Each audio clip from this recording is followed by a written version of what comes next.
ಬಂಧುಗಳೇ ನಮಸ್ತೆ.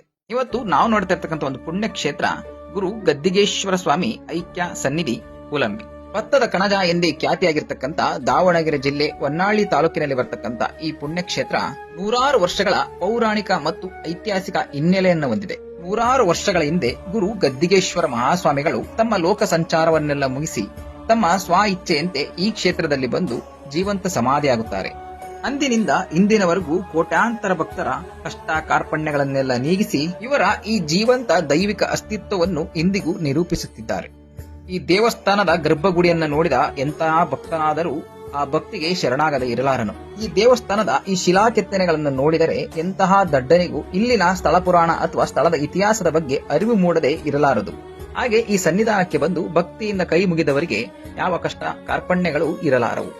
ನೀವು ಈ ದೇವರ ಮೂಲ ಮೂರ್ತಿಯನ್ನ ವರ್ಷದ 365 ದಿನವೂ ದರ್ಶನ ಪಡೆಯಬಹುದು. ಆದರೆ ಇಲ್ಲಿನ ಉತ್ಸವ ಮೂರ್ತಿಯನ್ನ ನೀವೇನಾದ್ರೂ ದರ್ಶನ ಪಡೆಯಬೇಕೆಂದಿದ್ದರೆ ಕಾರ್ತಿಕ ಮಹೋತ್ಸವದ ಈ 3 ದಿನಗಳ ಆಚರಣೆ ನಡೆಯುತ್ತಲ್ಲ, ಆ ದಿನ ಮಾತ್ರ ನಿಮಗೆ ಇಲ್ಲಿನ ಉತ್ಸವ ಮೂರ್ತಿ ನೋಡ್ಲಿಕ್ಕೆ ಸಿಗುತ್ತದೆ. ಈ ಉತ್ಸವ ಮೂರ್ತಿಯನ್ನ ನೋಡುವ ಹಂಬಲವುಳ್ಳವರು ಮುಂದಿನ ತಿಂಗಳು ನಡೆಯುವಂತ ಈ ಕಾರ್ತಿಕ ಮಹೋತ್ಸವದಲ್ಲಿ ಪಾಲ್ಗೊಳ್ಳಿ ದಾವಣಗೆರೆಯ ವಿಶೇಷ ಆಚರಣೆ ಎಂದೇ ಖ್ಯಾತಿಯಾಗಿರ್ತಕ್ಕಂಥ ಈ ಕುಲಂಬಿ ಕಾರ್ತಿಕ ಮಹೋತ್ಸವವನ್ನು ಎಲ್ಲರೂ ಕಣ್ತುಂಬಿಕೊಳ್ಳಿ.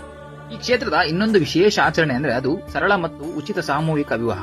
ಈ ಅವಕಾಶ ಈ ಬಾರಿ 101 ಜೋಡಿಗಳಿಗೆ ಈ ಬಾರಿ ಲಭಿಸಲಿದೆ. ವಿಶೇಷ ಮತ್ತು ವಿಜೃಂಭಣೆಯ ಆಚರಣೆಗೆ ಡಿಸೆಂಬರ್ 4-5 ಸಾಕ್ಷಿಯಾಗಲಿದೆ. ಹಲವಾರು ವರ್ಷಗಳಿಂದ ಈ ರೀತಿ ಕಲ್ಯಾಣ ಕಾರ್ಯಗಳನ್ನು ಆಯೋಜಿಸುತ್ತಿರುವಂತಹ ಈ ದೇವಸ್ಥಾನದ ಸೇವಾ ಸಮಿತಿಯವರಿಗೂ ಹಾಗೂ ಈ ಊರಿನ ಗ್ರಾಮಸ್ಥರಿಗೂ ನನ್ನ ಕೋಟಿ ಧನ್ಯವಾದಗಳು. ಫಾಲೋ ಮಾಡ್ಕೊಳ್ಳಿ. ಮುಂದೊಂದು ದಿನ ಈ ದೇವಸ್ಥಾನದ ಸಂಪೂರ್ಣ ಮಾಹಿತಿಯನ್ನ ಕಲೆ ಹಾಕಿ ನಿಮ್ಮ ಮುಂದೆ ಒಂದು ವಿಡಿಯೋ ರೂಪದಲ್ಲಿ ತಂದು ನೀಡುವೆ. ಧನ್ಯವಾದಗಳು.